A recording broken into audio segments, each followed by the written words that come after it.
చెప్పడం ఎందుకు, మనం ఇప్పుడు చూద్దాం.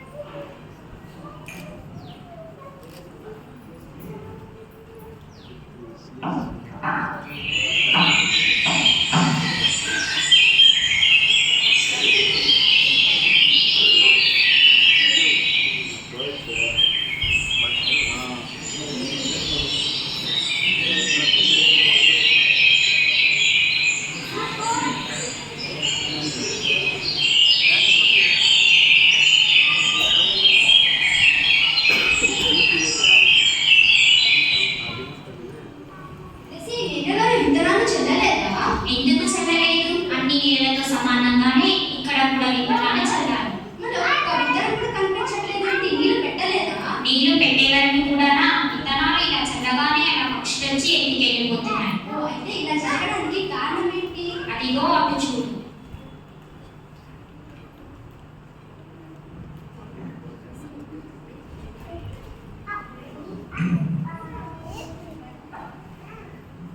ప్రయాసపడి భారం మోయించున్న సమస్త జనులారా, నా ఎద్దకు రండి, నేను మీకు విశ్రాంతి కలగజేస్తాను. యేసుక్రీస్తు అందరికీ ప్రభు. యేసు చెప్పెను, నేనే మార్గమును సత్యమును జీవము. లేఖనముల ప్రకారం క్రీస్తు మన పాపుల నిమిత్తము మృతి పొందెను, సమాధి చేయను. లేఖనముల ప్రకారం మూడవ దినము లేపబడెను. యేసు రక్తము ప్రతి పాపం నుండి మనల్ని పవిత్రులుగా చేయను. మన పాపం మనమే ఒప్పుకొని ఆయన నమ్మదగిన వాడను, నీతిమంతుని కనుక మన పాపము క్షమించి సమస్య దుర్నీతి నుండి మనల్ని పవిత్రులుగా చేయను. యేసునందు విశ్వాసం ఉంచుతున్నట్లు నీవు రక్షణ పొందుతావు. ఏంటి ఎవరి గురించి చెప్తున్నాడు? ఓ అదా, యేసుక్రీస్తు ప్రభు నిజమైన దేవుడని చెప్తున్నారు. నాకు చాలా మంది దేవతలు ఉన్నారు. వీరందరినీ నేను వదిలి వెళ్ళలేకపోతున్నాను. యేసుక్రీస్తు ప్రభువే నిజమైన రక్షకుడని నమ్మలేకపోతున్నాను. దేవుడు లేదు, దైవం లేదు, అంతా సైన్సే. ఈ టెక్నాలజీ మీద నడుచుకుపోతూ ఉన్నది. ఈ మోడర్న్ యుగంలో ఇంకా దేవుడు, పాప క్షమాపణ, రక్షణ, పరలోకం ఇలాంటి ఏమీ లేవు.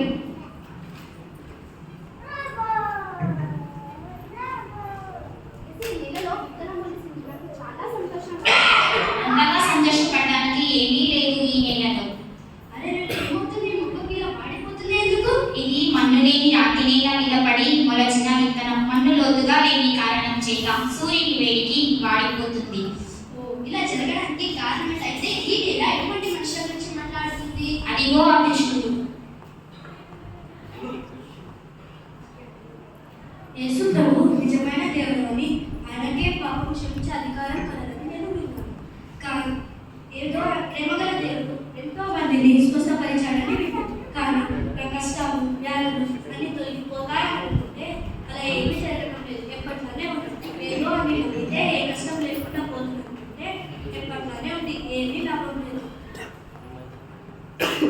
మన జీవితంలో సహజంగా వచ్చే చిన్న చిన్న కష్టాలు, వ్యాధులను బట్టి గొప్ప రక్షణ నిర్లక్ష్యం. అవును, సరిగ్గా గమనించావు. ఈ మూడవ నెలలో గమనించావా? ఇక్కడ ముళ్ళు చెట్లు ఎందుకంటే వేగంగా ఎదిగి ఈ ముక్క అణచివేస్తున్నాయి. ఇలా జరగడానికి కారణం ఏంటి? అవును, సరిగ్గా గమనించావు. అక్కడ చూడు, నీకే అర్థమవుతుంది. యేసు ప్రభు నమ్ముకుంటే ఐశ్వర్యవంతురాలనై పోతాను.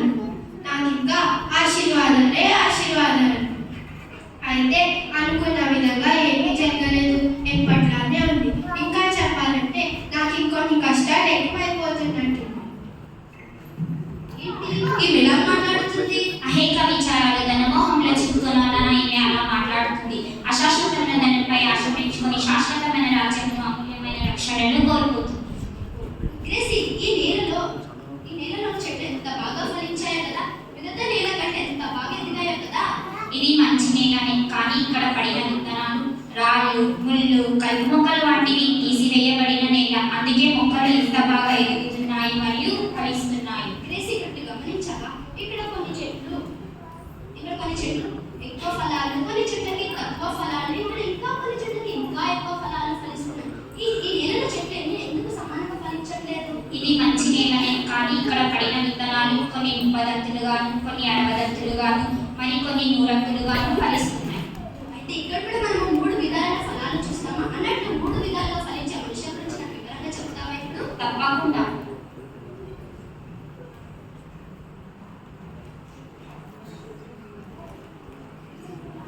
ఈ మొక్కలు అన్ని విశ్వాసాలకు సాదృశ్యంగా ఉన్నాయి. 30 ఫలించిన ఈ మొక్కలు విశ్వాసాలలోని కొంతమంది గురించి మాట్లాడుతారు. వీరు దేవుని వాక్యం వింటారు, గ్రహిస్తారు. అంతేకాకుండా వాక్యము తమ జీవితాలకు అనుభవించటకు ప్రయత్నిస్తూ ఉంటారు. 60 ఫలించిన ఈ మొక్కలు విశ్వాసాలలోని మరొక భాగాన్ని చూపిస్తుంది. కీర్తన 119, 105వ వచనం ప్రకారం, నీ వాక్యము నా పాదములకు దీపం, నా త్రోవకు వెలుగునై ఉన్నది. వీరు వాక్యపు వెలుగులో తమ నడవడికలు సరిచేస్తుంటూ క్రీస్తుకు సమీపంగా నడుపుటకు ప్రయత్నిస్తూ ఉంటారు. 100 ఫలించిన ఈ మొక్కలు కూడా విశ్వాసంలోని మరొక భాగాన్ని చూపిస్తుంది. వీరు విశ్వాస పరిమాణం గొప్పది, క్రీస్తుని పోలి నడుచుకుంటారు, ప్రయత్నిస్తూ ఉంటారు. ఫిలిప్పీకి రాసిన పత్రిక 1:21 వచనం ప్రకారం, నా మట్టికైతే బ్రతుకుట క్రీస్తు, చావైతే లాభం అని భావిస్తుంది. యోహాను సువార్త 17:8 వచనం ప్రకారం, నీవు బహుగా ఫలించిన వలన నా తండ్రి మహిమపరచబడింది. ఓ ప్రియమైన విశ్వాసి, నీవు ఫలిస్తున్నావు. నీ ఫలింపు 30 ఉందా, 60 ఉందా, లేక 100 ఉందా? ఒకసారి పరీక్షించు.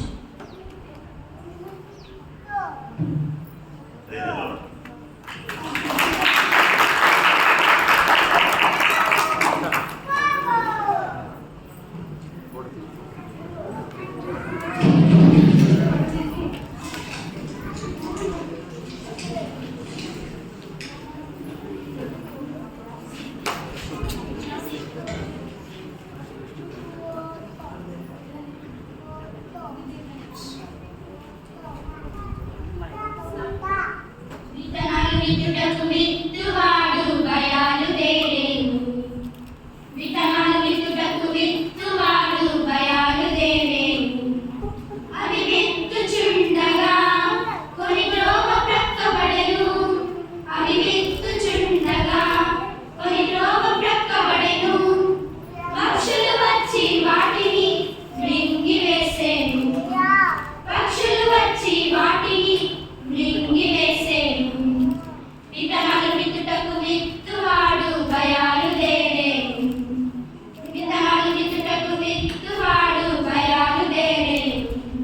మరికొన్ని విత్తనాలు ముళ్ళ పొదలోన పడెను.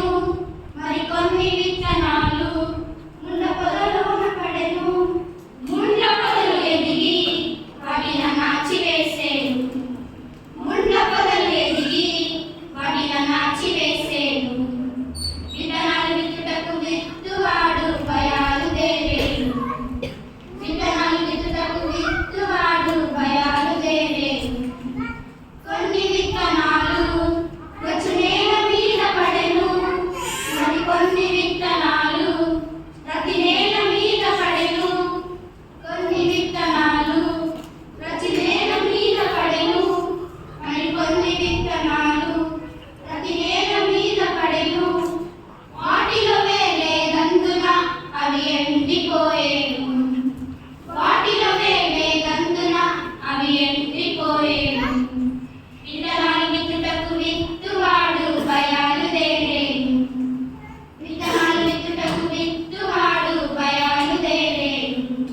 మరికొన్ని విత్తనాలు మంచి నేల మీద పడెను. మరికొన్ని విత్తనాలు మంచి నేల మీద పడెను. 30 100 ఫలించెను. 30 100 ఫలించెను. విత్తనాలు విత్తుటకు విత్తువాడు బయలుదేరేను. విత్తనాలు విత్తుటకు విత్తువాడు బయలుదేరేను. వాక్యమును వినిగ్రహించి దాన్ని అనుసరించువారు. వాక్యమును వినిగ్రహించి దాన్ని అనుసరించువారు సఫలులై ప్రభు యేసులో బహుగా ఫలించెదరు. సఫలులై ప్రభు యేసులో బహుగా ఫలించెదరు. విత్తనాలు విత్తుటకు విత్తువాడు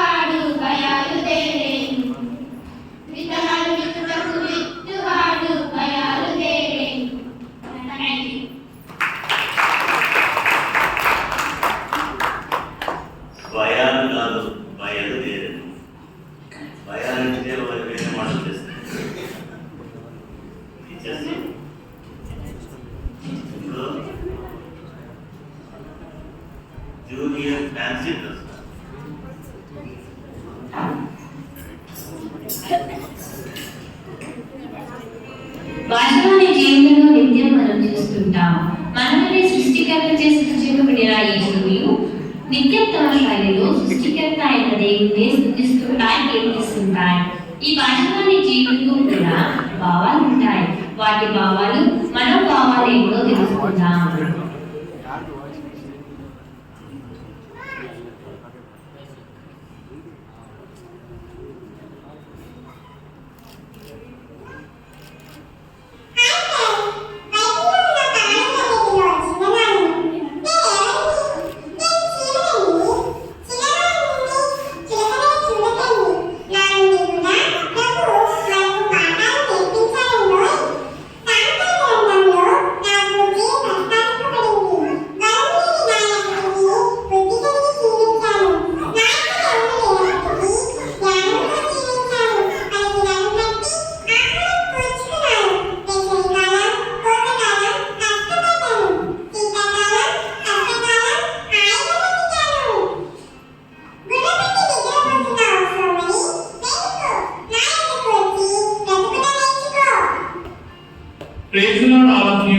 నన్ను నేను పరిచయం చేసుకోవడానికి చాలా ఆతురంగా ఎదురు చూస్తున్నాను.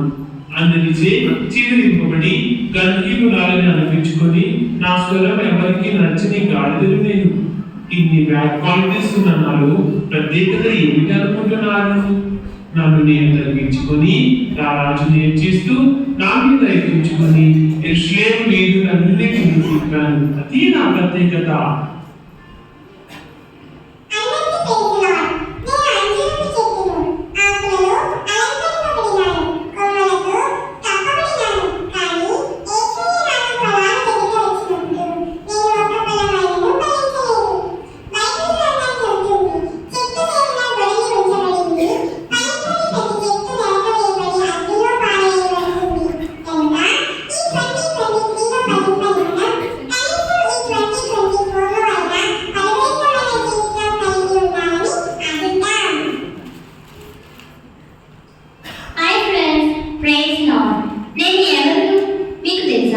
నేను దేవుని ఆజ్ఞను ఇవ్వటాన్ని దేవుడు చెప్పిన స్థలానికి కాకుండా ఓడెక్కి పారిపోవాలి అని అనుకున్న యోనా అంతకి బుద్ధి చెప్పడానికి 3 రోజులు యోనా అంతకి నా కడుపులో ఆతిథ్యమిచ్చిన పెద్ద చేపలు. మరొకసారి యేసయ్య ఆజ్ఞగా పేతురు వలలో చిక్కిన అనేక రకములైన చేపలలో ఒకదానము. ఇంకోసారి యేసయ్య చేతిలో ఆశీర్వదింపబడి అనేకుల ఆకలిని తీర్చిన చిన్న చేపలు. యేసయ్య మాట వింటే మనకు ఆశీర్వాదం, ఆయన ఆజ్ఞను అనుసరింపకపోతే అంతా నష్టమే. మరి నీవు ఏ గుంపులో ఉంటావు? ఆలోచించినేసావా? మీ అందరికీ ప్రైజ్ లార్డ్. నా డ్రెస్ మీకు నచ్చిందా? నేను బాగున్నాను. నేను ఎవరినో తెలుసా? నేను గంధనీయుడు. కానానులోనికి ఇశ్రాయేలులను ఎంటర్ చేయడానికి ముందు అమోరీయుల రాజుల ఇద్దరిని తోలివేయడానికి యుద్ధ భూమిలోకి చిన్న చిన్న పురుగులమైన మేము ఎంటర్ అయ్యాము. మీరు ఖడ్గం లేకుండా యుద్ధం చేసిన సైనికులం మేము. ఈ లోకమనే భూమిలో పాపంతో మీరు యుద్ధం చేయడానికి సిద్ధంగా ఉన్నారా?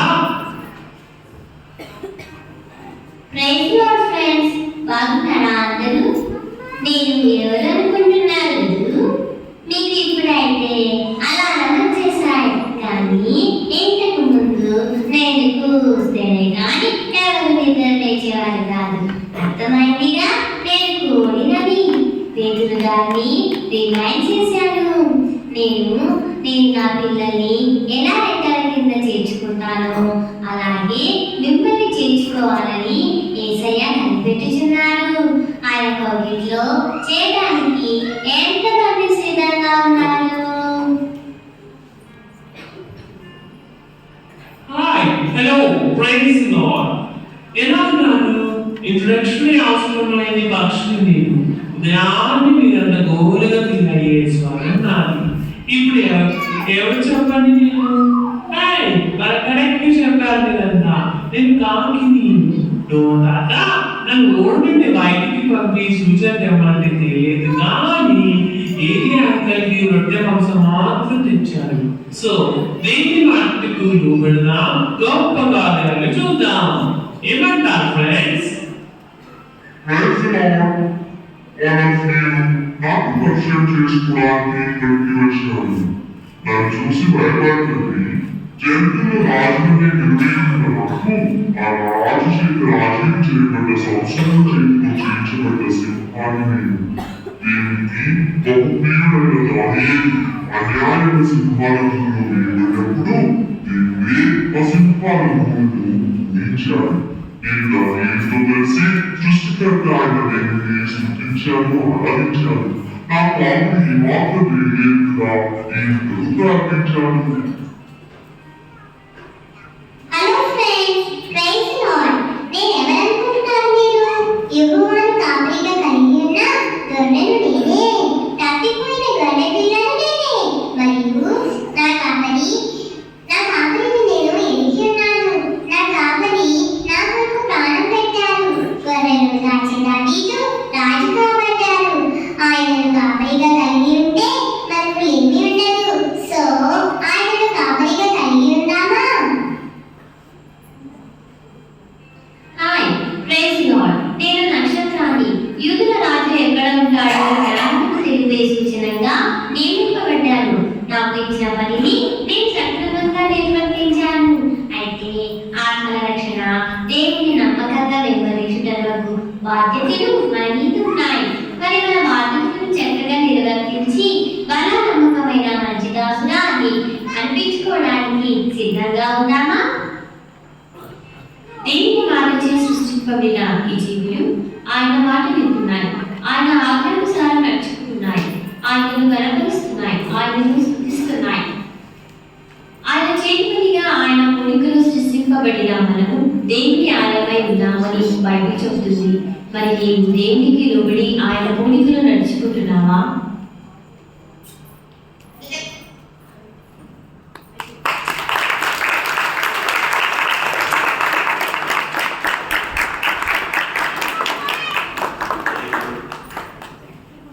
Now, serious hit.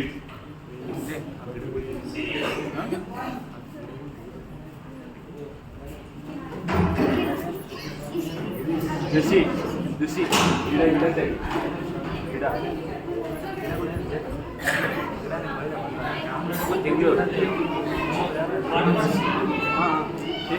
మాట్లాడదండి.